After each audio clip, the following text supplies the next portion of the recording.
नमस्कार बच्चों, स्वागत है आज क्लास में। लास्ट खत्म किया था हमने उत्पादन संभावना वक्र को स्टार्ट कर ये चीजें क्लियर की थी कि किसी भी अर्थव्यवस्था में साधन जो है वो सीमित है, आवश्यकताएं जो हैं वो अनंत हैं या कह सकते हैं असीमित हैं। और इन्हीं असीमित आवश्यकताओं के कारण जो है वो आर्थिक समस्याएं उत्पन्न होती हैं। ये चीजें हमने क्लियर की थी।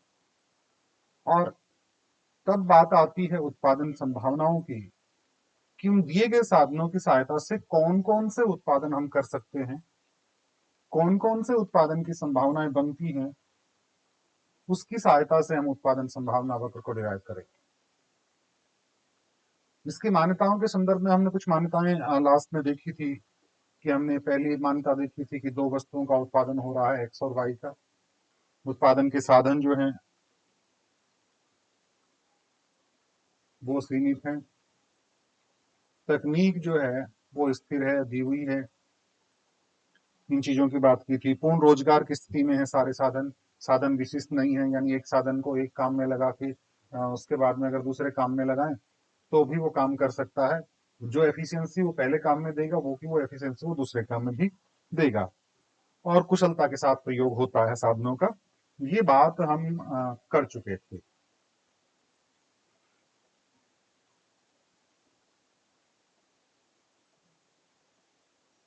अब आगे बात करते हैं कि उत्पादन संभावना की परिभाषा की बात करें हम। उत्पादन संभावना वक्र की सामान्य बात बता चुका हूं। उत्पादन संभावना वक्र जो है दो या दो से अधिक वस्तुओं के उन संयोगों को बताता है। क्या बताता है? दो या दो से अधिक।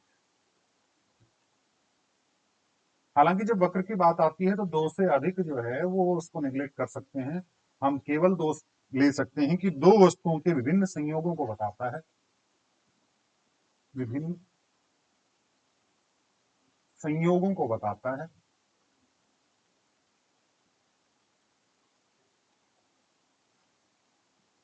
जो किसी उत्पादन संस्थान में, उत्पादन संस्थान का मतलब ऐसी फर्म हो सकती है, उत्पादक हो सकता है, और दिए हुए साधन और तकनीक की सहायता से जो है उत्पादन हम करते हैं एक विशेष समय में। समय विशेष का मतलब एक वर्ष में हो सकता है या और कोई समय हो सकता है। इसमें जो उत्पादन किया जाएगा और उस उत्पादन को हम किसी रेखाओं के द्वारा या वक्र के द्वारा प्रदर्शित करें तो उसको कहते हैं उत्पादन संभावना वक्र। अब उत्पादन संभावना वक्र का चित्र जो बनाएंगे उससे पहले एक टेबल जो है, काल्पनिक सारणी बना लेते हैं हम। उस सारणी की सहायता से करेंगे। एक सारणी में मान लीजिए दो वस्तु, हमने इसकी मान्यताओं में देखा था कि दो वस्तुएं लेंगे। कितनी वस्तुएं लेंगे बेटा? दो वस्तुएं लेंगे। अब दो वस्तुएं, मान लीजिए एक गेहूं ले ली और दूसरी जो है कोई भी मशीन या और कुछ ले लिया, हमें उत्पादन कर रहे हैं। तो संभावनाएं लिखेंगे यहाँ पे सारणी में। जब बात करेंगे पहली संभावना, दूसरी संभावना, ये आपकी संभावनाएं। उसके बाद में यहाँ पे पहली वस्तु ले ली एक्स वस्तु, या एक्स वस्तु को हमने कहा गेहूं ले ली, गेहूं का उत्पादन हो रहा है। और दूसरा जो है मशीनें मान लीजिए, या वाई वस्तु है कोई भी। वाई वस्तु का मतलब मशीन हो सकती है या आप और कोई उदाहरण ले सकते हैं।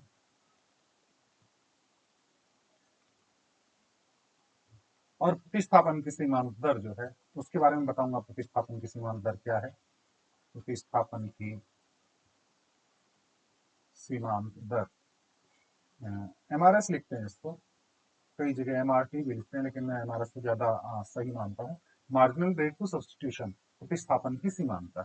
मान लीजिए पहली संभावना है, पहली संभावना ए मान लीजिए, या इसको पहली संभावना मान लीजिए, एक नंबर लगा के लिख दीजिएगा। और पहली संभावना, आपके पास साधन तो सीमित है ना, इस चीज को मैं वापस बार बार कह रहा हूं कि साधन सीमित है, सीमित मात्रा में साधन है। और पहली संभावना ये बनती है कि आपने उन साधनों को, सारे के सारे साधनों को गेहूं उत्पादन में लगा दिया, या सारे के सारे साधनों को मशीन उत्पादन में लगा दिया। पहली संभावना ये बनती है कि मान लीजिए आपकी मशीन जो है उसमें लगा दिया, और 30, ये मान लीजिए ये हमारे आंकड़े हैं हजारों में, 30,000 मशीनें बनती हैं। जो भी साधन थे आपके पास, पूंजी थी, जमीन थी और लेबर थे, उनको सबको लगा दिया और आपने 30,000 मशीन बना डाली। सारे उधर लगा दिए तो गेहूं के उत्पादन में कुछ नहीं लगा, तो गेहूं के उत्पादन में आपका हो गया जीरो। यहाँ पे प्रतिस्थापन की सीमांत दर कुछ भी होगी नहीं, क्योंकि प्रतिस्थापन आगे होगा तब बात आएंगे। मान लीजिए नेक्स्ट आपकी संभावना बी बनती है, या इसको आपने लिखा 2। अब आपने क्या किया कि आपको कुछ गेहूं भी चाहिए होंगे, और आपने जो है गेहूं की एक इकाई का मतलब मान लीजिए यहाँ पे लाख टन में हो सकता है, या लाख क्विंटल में हो सकता है, या लाख इकाइयां, कुछ भी हो सकता है। 1 लाख गेहूं आपने उत्पादन किया, तो मशीनें बड़ी हैं, उनको कम करना पड़ेगा कि नहीं करना पड़ेगा? ये 30 की बजाय आपने यहाँ पर उत्पादन अगर इधर बढ़ाएंगे, तो इधर स्वाभाविक सी बात है कि हमें उत्पादन कम करना पड़ेगा। क्यों? क्योंकि साधन सीमित है। साधन ज्यादा होते तो हम ये भी कर लेते और वो का वो पूरा भी कर लेते। ये इसके बारे में बात करूंगा मैं। मान लीजिए अब आपको और तीसरी संभावना ये बनती है कि आपने गेहूं का उत्पादन 2 लाख यूनिट कर दिया, तो ये आपकी घट गई, और ये घटा के आपने प्रतिस्थापन के सीमांत पर देखेंगे कितनी, यहाँ पे 2 आएगी, यहाँ पे 4 आएगी, उसके बारे में बताऊंगा मैं। यहाँ पे आपको वायु वस्तु का उत्पादन जो है वो 24,000 कर दिया है। चौथा आपका ये बन सकता है, ये 24 को आपने घटा दिया, और 24 को घटा के मान लीजिए इसमें से और कम कर दिया, और ये आ गया आपका 18। एक संयोग आपका ये बनता है पांचवा, कि गेहूं का उत्पादन आपने बढ़ा के 4 कर दिया, और इसको घटाया आपने 10 कर दिया। और एक संयोग ये भी बन सकता है कि आप सारा का सारा जो साधन है वो गेहूं के उत्पादन में लगा दें, और 5 लाख यूनिट जो है गेहूं का उत्पादन कर लें, और मशीन जो है आपका एक भी उत्पादन नहीं करें। ये जो है चरम स्थितियां हैं। कौन सी? एक तो ये वाली जो है वो चरम स्थिति है, जहां पे सारे के सारे साधन आप किस में लगा देते हैं? गेहूं के उत्पादन में। और एक ये वाली जो है लास्ट में चरम स्थिति है, जहां पे सारे के सारे साधन आप किस में लगा देते हैं? गेहूं के उत्पादन में लगा देते हैं, और यहाँ पे मशीन के उत्पादन में। सॉरी, मैं कुछ उल्टा बोल गया हूं। तो प्रतिस्थापन की सीमांत दर यहाँ बात करें तो हम कुछ भी नहीं होगी, क्योंकि यहाँ पे प्रतिस्थापन नहीं होगा। यहाँ पे एक तरह से हम ये देखें कि 2 साधनों का प्रतिस्थापन किया है, इधर हमने 1 बढ़ाया है, तो इधर हमने 2 साधनों का प्रतिस्थापन किया, तो एक तरह से ये कह सकते हैं कि 1:2 प्रतिस्थापन की सीमांत दर हो गई। यहाँ पे एक साधन और बढ़ाया, तो इधर आपके 4 घटाए, एक साधन वृद्धि होने पर उधर प्रतिस्थापन की सीमांत दर 4 हो गई है। इधर आपने एक और बढ़ाया, तो यहाँ पे कितने कम किए बेटा? 6। इधर एक और बढ़ाया, तो आपने प्रतिस्थापन कितने का किया? यहाँ पे कितने साधनों का त्याग किया आपने? 8 साधनों का। और यहाँ पे एक और बढ़ाया, तो कितने साधनों का त्याग किया आपने? 10 साधनों का। ये जो है MRS, marginal rate to substitution है। ये उत्पादन संभावना सारणी बनी है, और इस उत्पादन संभावना सारणी में आपको 1 2 3 4 और 5 संयोग इसमें बने हैं, ए बी सी डी ई करके, या 1 2 3 4 5 करके। इसमें मैं वापस से रिपीट करूं कि 2 तो इसकी चरम स्थितियां हैं, कि पहली स्थिति ऐसी है जहां पे आपने सारे के सारे साधन जो है वो मशीन उत्पादन में लगा दिए और 30 मशीनों का उत्पादन किया, और यहाँ पे गेहूं का उत्पादन बिल्कुल भी नहीं किया। अगली बात आपने ये की, लास्ट वाला जो था आपका, ये एफ वाला, ये छठी जो संभावना थी, इसमें आपने सारे साधन गेहूं के उत्पादन में लगा दिए, यानी 5 लाख टन गेहूं का उत्पादन किया, और आपने एक भी मशीन का उत्पादन नहीं किया। ये 2 चरम स्थितियां थी, और बाकी जो स्थितियां हैं वो स्थितियां इनके बीच की स्थिति हैं। 1 28, 2 24, 3 18, 4 10। और आपकी जो यहाँ पे देखेंगे कि आप जिस तरह से हम वस्तुओं का त्याग कर रहे हैं, वो वस्तुओं के त्याग की मात्रा बढ़ती जा रही है। वस्तुओं के त्याग की मात्रा बढ़ती जा रही है, या प्रतिस्थापन की सीमांत दर बढ़ती जा रही है। ये एक सामान्य प्रक्रिया है कि प्रतिस्थापन की सीमांत दर बढ़ती रहेगी। आप इससे इधर अगर कोई दूसरा उदाहरण लेते हैं ना, तो उसमें भी इस बात का दिमाग रखना, ये 2 4 6 8 10 सीमित जरूरी नहीं है स्थिर हो। इसी तरह की सीमांत दर बना के कोई भी उदाहरण ले सकते हैं आप, क्या चाहे गेहूं और चावल का लिया आपने, चावल और या दूसरी किसी वस्तु का लिया, और इसकी सहायता से बनाएंगे बेटा हम एक वक्र बनाएंगे। क्या बनाएंगे? वक्र बनाएंगे। इसको हटा दें।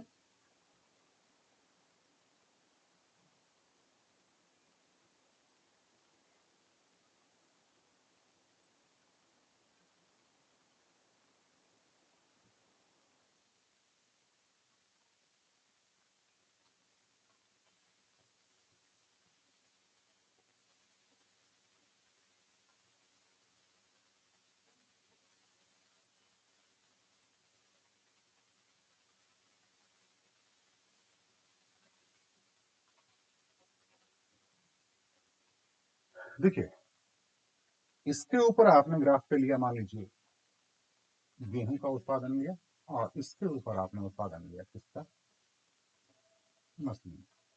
ये आपका एक्स एक्स था और ये जो था वो वाई। अब यहाँ पे पहला जो आपने सारणी को जब देखेंगे आप, तो सारणी में ये बात थी कि पहला ऑप्शन आपका पास ये था कि मशीनें आपने 30 उत्पादन किया, यहाँ पे मशीन, यहाँ पे मान लीजिए 30 था, और उस टाइम पे गेहूं का उत्पादन कितना किया, मूल बिंदु पे 0 था, यानी पहली स्थिति ये बनती है। और एक स्थिति ये थी कि यहाँ पे मान लीजिए आपका है 1 2 3 4 5 करके हम करें, एक, ये 1 मान लीजिए, 2 मान लीजिए, 3 4 और ये 5, ये चरम स्थिति थी। यहाँ पे आपने मशीनों का उत्पादन 0 किया था और गेहूं का उत्पादन 5 किया था। बाकी स्थितियां इनके बीच की स्थितियां बनेंगी, यानी आपका जो वक्र बनेगा वो इस तरह से, ये आपका उत्पादन संभावना वक्र है, उत्पादन संभावना वक्र है। इस उत्पादन संभावना वक्र पर ये पहली स्थिति थी ए, और ये स्थिति थी आपकी एफ, और इनके बीच की स्थितियां थी आपकी, ये मान लीजिए बी, ये मान लीजिए सी, ये मान लीजिए डी, एंड ये मान लीजिए ई, है ना। यहाँ पे ऐसी स्थितियां बनी थी आपकी, ये बनी। जो भी उत्पादन संभावना वक्र को देखते हुए एक चीज स्पष्ट हो रही है कि एक तो मूल बिंदु की ओर नतोदर है, मूल बिंदु की ओर नतोदर, ये वाला जो उभार है इसका,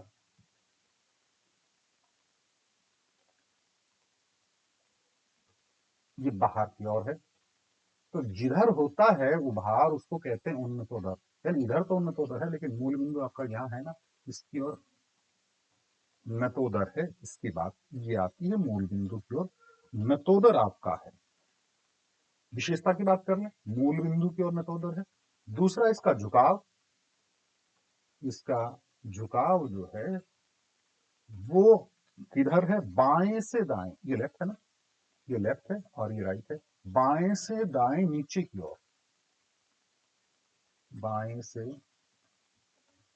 दाएं नीचे की ओर, ठीक है। ये दो विशेषताओं की बात सामान्यतः कर लेते हैं। ये आपका उत्पादन संभावना वक्र की विशेषता आ गई, ये आपका उत्पादन संभावना वक्र बन गया। और एक चीज ये है, इस उत्पादन संभावना वक्र के अंदर जितने भी मान लो कोई भी बिंदु हो सकते हैं कि जी, एच, आई, जे, के, एल, एम, ये सारे प्राप्त संयोग हैं।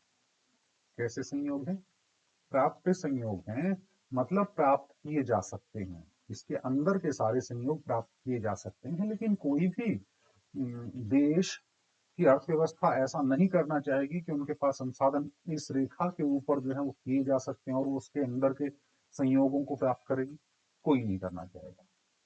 क्यों, क्योंकि जब ज्यादा उत्पादन हो सकता है, सी बिंदु पर उत्पादन ज्यादा होगा, जब जी बिंदु पर उत्पादन कम, डी बिंदु पे उत्पादन ज्यादा है, आई और एच पे कम है, तो कम उत्पादन कौन करना चाहेगा, भाई अपने पास जो संसाधन है उनको सबको लगा के और हम उत्पादन करेंगे ना। तो A B C D E F जो है वो उत्पादन किया जाएगा, इसके अंदर के जितने भी बिंदु हैं वो सारे के सारे प्राप्त संयोग हैं। और इससे बाहर उत्पादन करना तो चाहेगा कोई भी, मान लीजिए जे के एल एम के बाद में एन ओ तो इधर आ गया, पी क्यू आर, जो भी है इससे बाहर, ये सारे संयोग देश उत्पादन करना चाहेगा लेकिन कर नहीं पाएगा। इनको कहते हैं अप्राप्त संयोग, यानी ऐसे संयोग जिनको प्राप्त नहीं किया जा सकता। क्यों, क्योंकि इतने साधन हमारे पास नहीं है।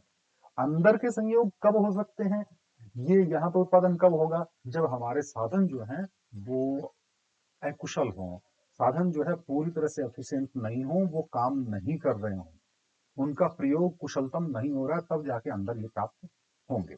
ये बात आई है आपके उत्पादन संभावना वक्र की विशेषताओं की।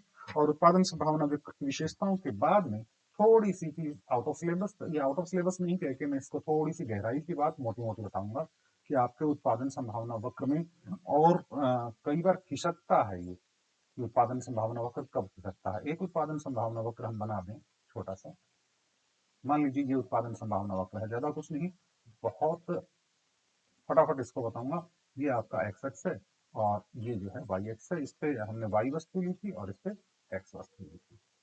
ये बिंदु ए था आपका और ये बिंदु बी था। ये चरम स्थितियां हैं ए और बी। इसके बीच की स्थिति B C and D E F जो भी है, कम ज्यादा हो सकती हैं, दो वस्तुएं हैं। एक तो साधनों में उत्पादन वक्र खिसकना, इसका उत्पादन संभावना वक्र या जिसको पीपीसी कर्व भी कहते हैं, उत्पादन प्रोडक्शन पॉसिबिलिटी कर्व जो है खिसकना। क्या ये उत्पादन संभावना वक्र खिसक सकता है इधर या इधर? उत्पादन संभावना वक्र खिसकता है अगर साधनों में वृद्धि हो गई तो। साधनों में वृद्धि हो गई, आपके पास जो साधन थे और उन साधनों में वृद्धि हो गई, सीमित साधन है तब इसके ऊपर उत्पादन कर सकते हैं, लेकिन साधन अगर आपके बढ़ गए तो आपका उत्पादन संभावना वक्र जो है वो दाहिनी ओर खिसक जाएगा, क्योंकि उत्पादन बढ़ेगा ना। मान लीजिए आपके पास पहले 5 लेबर थे, 50 हो गए। पहले पास आपके पास 5 करोड़ की पूंजी थी, अब आपके पास 10 करोड़ हो गई। आपके पास टेक्नोलॉजी जो है पुरानी थी, अब आपने नई मशीन भी खरीदी, तो आपका उत्पादन संभावना वक्र दाहिनी ओर खिसकेगा। उत्पादन में अगर साधनों में वृद्धि हो गई तो आपका उत्पादन संभावना वक्र किधर खिसकेगा? राइट साइड, ठीक है ना, या दाहिनी ओर। अगर साधनों में पहले से कमी हो गई तो आपका उत्पादन संभावना वक्र बाईं ओर खिसक जाएगा। ये दिमाग में रखिए आप कि अगर साधनों में वृद्धि हो गई तो दाहिनी ओर खिसकेगा, साधनों में कमी हो गई तो बाईं ओर खिसकेगा। पहली बात। दूसरी बात, अगर साधनों में परिवर्तन नहीं हुआ लेकिन टेक्नोलॉजी में चेंज हो गया, टेक्नोलॉजी में चेंज हो गया तो किस प्रकार से उत्पादन संभावना वक्र का काम होगा?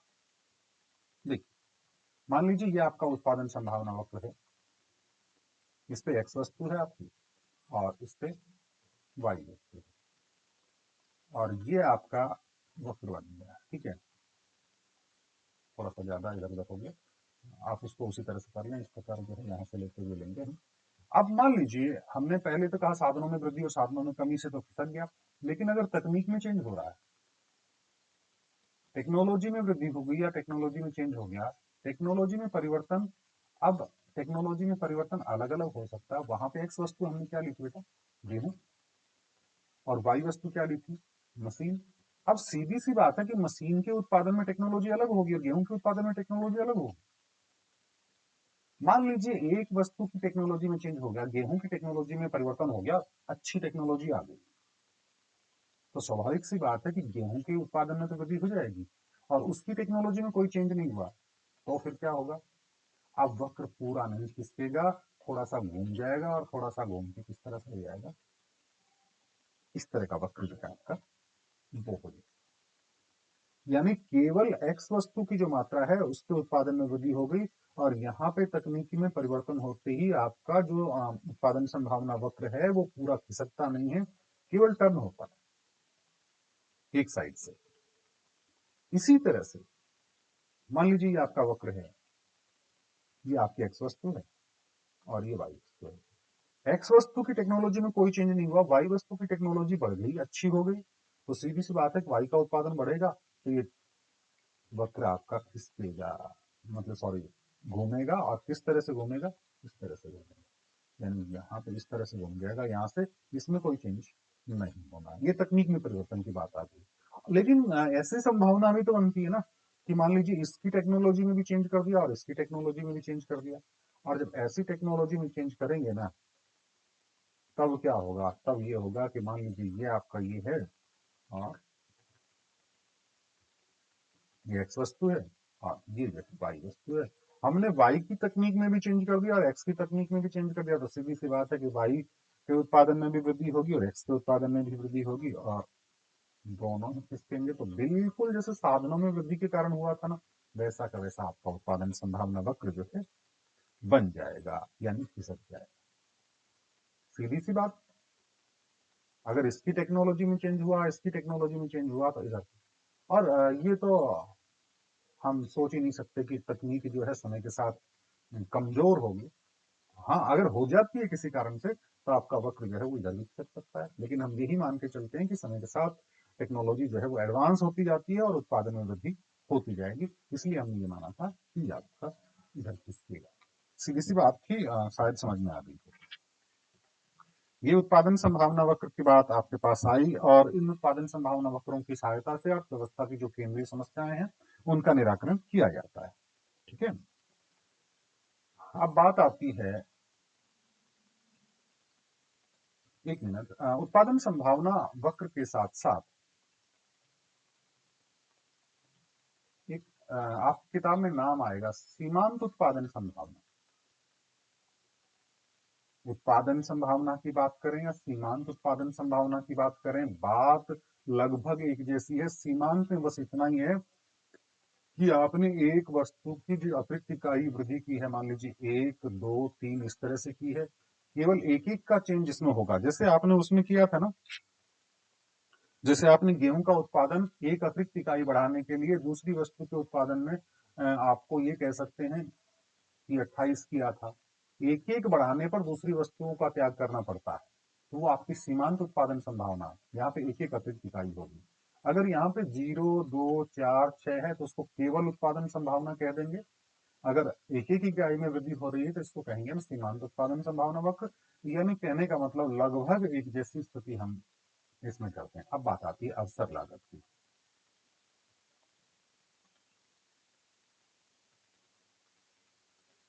अवसर लागत का मतलब एक तरह से ये है कि सारे जो साधन है ना उनके प्रयोग अनेक होते हैं।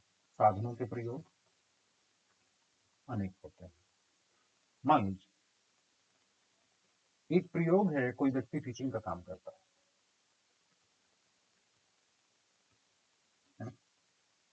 अब टीचिंग का काम करता है और टीचिंग के काम करने में पर डे जो है वो 2000 रुपये कमाता है मान लीजिए।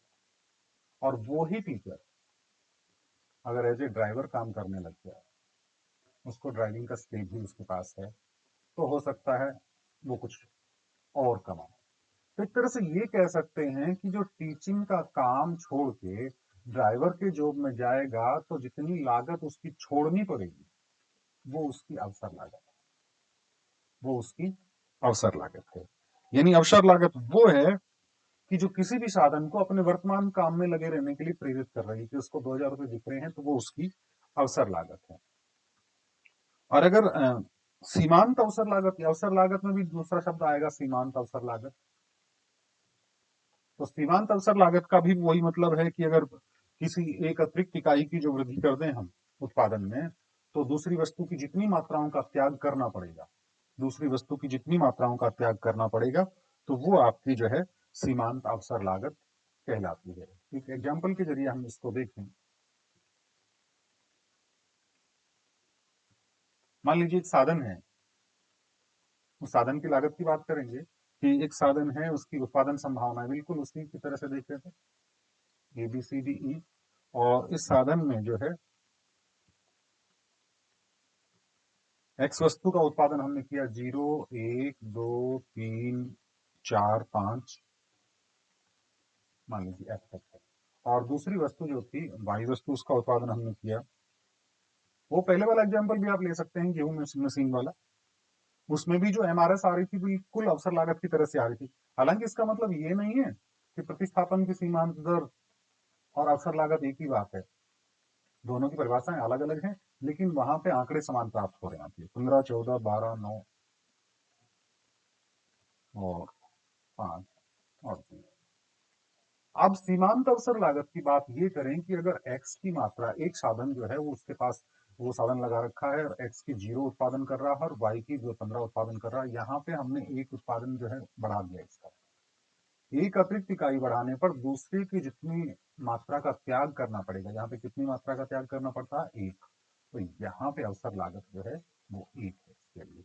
यहाँ पे एक और बढ़ाया तो यहाँ पे अवसर लागत कितनी है आपकी, 2 है। फिर इसी तरह से 3 4 5 6, ये आपकी अवसर लागत है। और एक अतिरिक्त इकाई की बात आ रही है तो आपकी सीमांत अवसर लागत है। एग्जाम्पल के तौर पे हमने ये आपको सारणी बताई है। और अगर आप फॉर्मूला देखें अवसर लागत की बात करें, सीमांत अवसर लागत, सीमांत अवसर लागत तो सीमांत अवसर लागत को इस तरह से देख सकते हैं, डेल्टा वाई बटा डेल्टा एक्स। डेल्टा एक्स का मतलब एक्स के उत्पादन में वृद्धि या कमी, और डेल्टा वाई का मतलब वाई के उत्पादन में वृद्धि या कमी। और इस अवसर लागत की सहायता से हम आपका जो है उत्पादन वक्र भी, पीपीसी कर्व भी बना सकते हैं। ठीक है,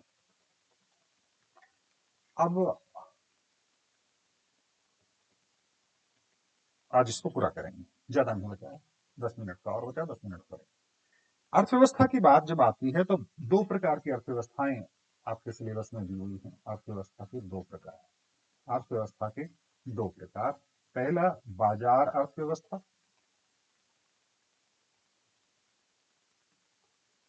और दूसरा शब्द आता है केंद्रीकृत नियोजित अर्थव्यवस्था।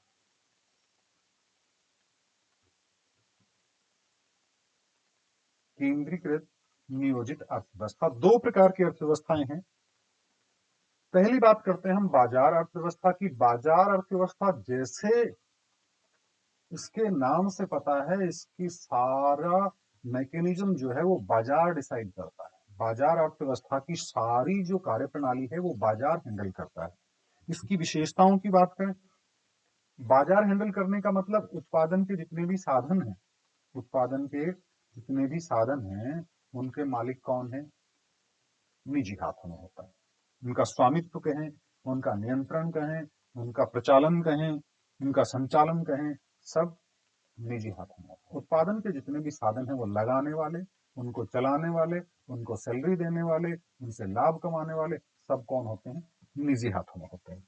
और इसको दूसरे शब्दों में कह सकते हैं, इस तरह से आपने पढ़ा होगा, पूंजीवादी अर्थव्यवस्था, है ना। अर्थव्यवस्था के प्रकार 11th में आपने पढ़े हैं, तो उसमें आपने पढ़ा होगा पूंजीवादी अर्थव्यवस्था। उसी पूंजीवादी अर्थव्यवस्था को हम जो है बाजार अर्थव्यवस्था के नाम से जानते हैं। अब इसकी विशेषताओं की बात करें तो इसकी विशेषताएं जो होंगी वो होंगी, सबसे पहली विशेषताएं, इसकी परिभाषा में बात आ गई, उत्पादन के सभी साधनों का स्वामित्व जो है वो किसके हाथों में होता है? निजी हाथों में होता है। इसकी पहली विशेषता, उत्पादन के सारे साधनों, उत्पादन के साधनों का स्वामित्व निजी हाथों में होता है। दूसरी बात, उत्पादन के साधन कौन कौन से? वो ही आपके लेबर की बात करें, पूंजी की बात करें, जमीन की बात करें, उद्यम की बात करें। और इसमें जो निर्णय होते हैं वो स्वतंत्र होते हैं। जो भी डिसीजन लेना है मार्केट को, वो स्वतंत्र निर्णय है, क्योंकि निजी हाथों में है, और निजी हाथों में स्वतंत्र निर्णय जो है वो लिए जा सकते हैं। तीसरी बात है प्रतियोगिता की बात करें, इसके अंदर आपकी पूर्ण प्रतियोगिता होती है, या जिसको कहते हैं ना हम गला काट प्रतियोगिता, वो गला काट प्रतियोगिता होती है इसके अंदर। बाजार अर्थव्यवस्था का मुख्य जो उद्देश्य होता है, मुख्य उद्देश्य जो होता है वो होता है अधिकतम लाभ कमाना, अपने लाभों को अधिकतम करना, अपने उद्देश्यों को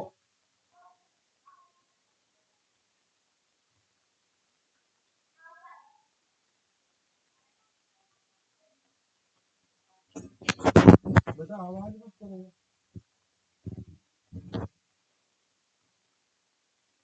मुख्य उद्देश्य जो है वो लाभ अधिकतम करना है। और पांचवी बात है कि इसमें सरकार का हस्तक्षेप नहीं है, सरकार का हस्तक्षेप नहीं है। और सारा का सारा जो है वो प्राइस मैकेनिज्म से चलता है, या कीमत तंत्र से चलता है। किससे चलता है? कीमत तंत्र से। ये बात आ गई आपकी, पूरी कंप्लीट बात हो गई बाजार अर्थव्यवस्था की, है ना। इसको आप कॉपी वगैरह में लिख लेंगे तो ठीक रहेगा, समझ लेंगे, बहुत बढ़िया रहेगा। अब बात आती है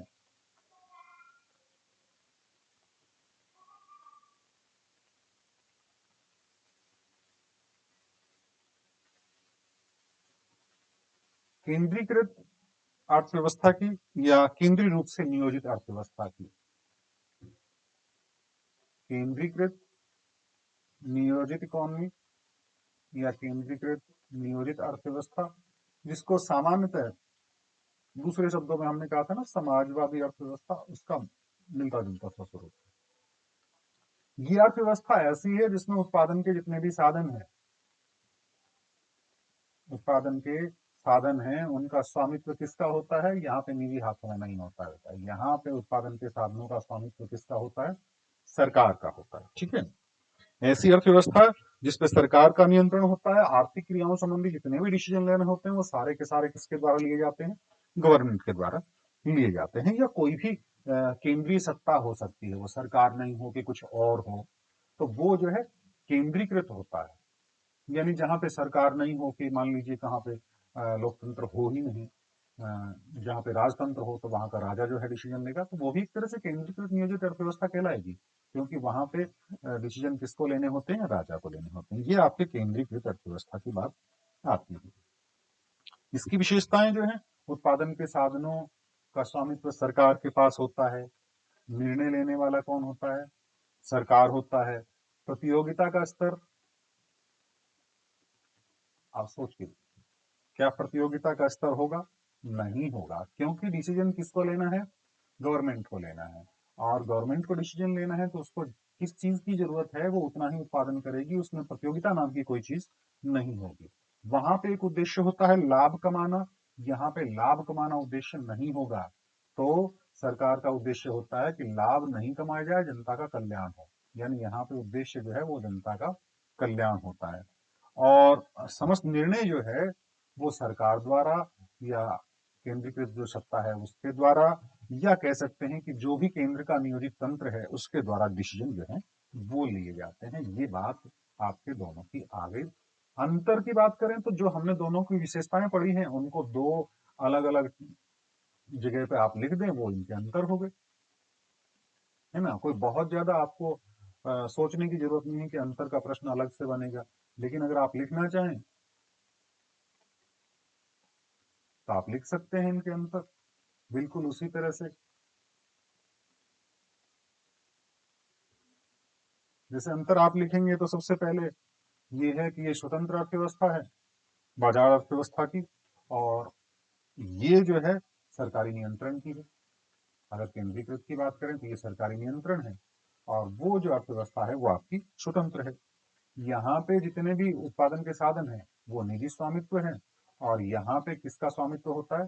सरकार का स्वामित्व होता है। उसमें जो है अधिकतम लाभ कमाना होता है उद्देश्य जो है, और इसमें जो है वो जन कल्याण की बात आती है। उसमें प्रतियोगिता बहुत ज्यादा होती है, इसमें प्रतियोगिता नाम की कोई चीज होती नहीं है ना। अर्थव्यवस्था का विकास बाजार शक्तियों पर निर्भर करता है, और उधर अर्थव्यवस्था का जो विकास होता है वो सरकार के द्वारा जो योजनाएं बनाई जाती हैं उन पर निर्भर करता है। तो ये बात आई जो है वो आपका चैप्टर कंप्लीट हुआ है। आई थिंक बिल्कुल क्लियर हुआ होगा, कोई मुश्किल काम इसमें नहीं है। आप एक बार और सारे वीडियो, जिसके 4 वीडियो बने हैं, चारों को एक बार देख लेंगे। तो मुश्किल 2 घंटे का वीडियो बना है, 2 घंटा बेटा आप निकाल सकते हैं ना। आप, मैं तो ये कहूँ कि 2 घंटे एक दिन में भी निकाल सकते हैं। अपने मोबाइल पे आप गेम खेलते हैं, मोबाइल पे आप यूट्यूब पे कुछ और देखते हैं, है ना, गाने वाने सुनते हैं, मूवी देखते हैं, आजकल वो चल रहा है ना, परफ्यूम लगा और सुनने में ना, इस तरह के गाने सुनते हैं। उनके बजाय ये वीडियो 2 घंटे आप देखेंगे, काफी फायदा होगा आपके। चाहे आप सीयूटी की तैयारी कर रहे हैं या आप नेक्स्ट ईयर जो है 12th क्लास में नेक्स्ट सेशन में जो है बैठेंगे, तब आपको काम आएगा। बड़ी इंपॉर्टेंट चीजें हैं इसमें। प्रश्नों की बात हम करें, कुछ प्रश्नों मैंने उस दिन शुरू में ही भेज दिए थे, और उसमें अगर कुछ दिक्कत आ रही थी तो जैसे एक था उत्पादन संभावना वक्र मूल बिंदु की ओर नकोदर होता है, बिल्कुल सही था। सही गलत वाले में थोड़ी बहुत दिक्कत आई। फिर एक था संसाधनों के कुशल प्रयोग के साथ एक अर्थव्यवस्था पीपीसी के बाहर के बिंदु पर सरक सकती है। एक अर्थव्यवस्था पीपीसी से बाहर की ओर जाती है, पीपीसी से बाहर। संसाधनों के कुशल प्रयोग से पीपीसी के बाहर नहीं जाती है। संसाधनों के कुशल प्रयोग जब होते हैं ना, तब अर्थव्यवस्था के जो संयोग हैं हमारे, वो पीपीसी वक्र पे रहेंगे। अगर कुशल प्रयोग रहे ना तो इस वक्र पे रहेंगे, अगर अकुशल प्रयोग रहे तो इस वक्र के अंदर आ जाएंगे। ठीक है, और जब अर्थव्यवस्था अल्प रोजगार की अवस्था से पूर्ण रोजगार की अवस्था की ओर आती है तो पीपीसी वक्र दाईं ओर खिसक जाता है। क्वेश्चन नंबर 14 था, क्वेश्चन नंबर 14 था, अल्प रोजगार से पूर्ण रोजगार, यानी यहाँ पे काम करने वाले लोगों के पास काम नहीं था, से पूर्ण रोजगार की ओर जाता, सबके पास काम होगा, तो आपका पीपीसी वक्र दाईं ओर खिसक जाएगा। ये था। और एक क्वेश्चन था, यदि पीपीसी देश पीपीसी के अंदर प्रचालन कर रहा है, यानी यहाँ पे चल रहा है, तो ये कह रहा है कि वो भावी समृद्धि के लिए अपने साधनों की बचत कर रहा है। भावी समृद्धि के लिए अपने साधनों की बचत नहीं कर रहा, वो क्या कर रहा है, अपने साधनों का कुशलतम प्रयोग नहीं कर रहा, जो साधन है उनका सही तरीके से प्रयोग नहीं कर रहा, इसलिए उन साधनों के हिसाब से भी वो कम उत्पादन कर रहा है। बस आज के लिए इतना ही, मिलते हैं कल, तब तक के लिए बाय।